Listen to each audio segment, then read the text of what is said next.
ABBA Technologies est un groupe industriel et technologique marocain qui emploie aujourd'hui 1200 personnes, présent sur 4 secteurs d'activité, l'industrie 4.0, la santé connectée, la supply chain et les smart cities. On intervient sur toute la chaîne de valeur, que ce soit on est fabricant des équipements, on fait de la transformation digitale auprès des clients et finalement on fait de l'externalisation, c'est-à-dire parfois des partenariats soit publics-privés ou des partenaires avec les entreprises pour pouvoir justement les accompagner dans le delivery et dans la gestion de leurs opérations. Le groupe exporte sur 17 pays. Nous avons eu le plaisir aujourd'hui de recevoir Madame la ministre du numérique et de la réforme de l'administration pour travailler sur un projet assez structurant pour le pays, un projet qui rentre parfaitement dans les orientations de Sa Majesté la Reine, qui est la souveraineté, une souveraineté technologique qui est, je dirais, articulée autour de quelques axes opérationnels concrets sur le terrain. Primo, les talents, de telle façon à former davantage des talents au niveau de la cybersécurité industrielle, de l'intelligence artificielle des objets, de l'IoT.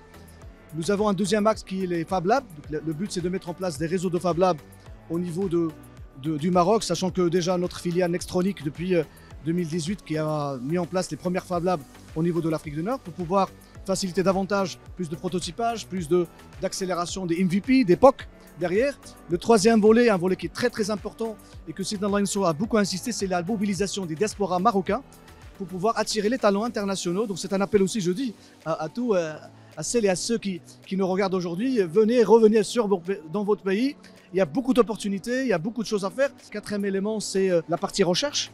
On ne peut pas avoir de l'industrie sans la recherche. Aujourd'hui, l'entreprise investit à peu près 25% de son chiffre d'affaires dans la recherche et développement. Donc la recherche est un élément important. Donc le but, c'est de prendre des doctorants. On va démarrer par 20, une première promotion, et ensuite, au fur et à mesure, on va rajouter de telle façon, on arrive par exemple à 100 sur des thématiques précises convenues ensemble. Après, vous avez la partie venture. Donc ABBA Venture, ABBA Technologies dispose déjà de 13 startups technologiques où nous avons déjà collaborateurs qui sont devenus des associés, donc on donne des parts, des participations à des collaborateurs, et donc le but de notre engagement à Horizon 2030, c'est d'arriver à construire à peu près 35 cofondateurs pour pouvoir justement émerger autant de startups et surtout être en ligne avec la vision je dirais aussi du gouvernement qui était portée par le chef de gouvernement sur la stratégie digitale 2030, qui était d'arriver à avoir au moins 2 licornes et quelques gazettes. On va contribuer de manière modeste à cette stratégie digitale. Le dernier point, c'est des zones d'accélération technologique qui font partie aussi de la stratégie digitale 2030 qui était validée par le chef de gouvernement et que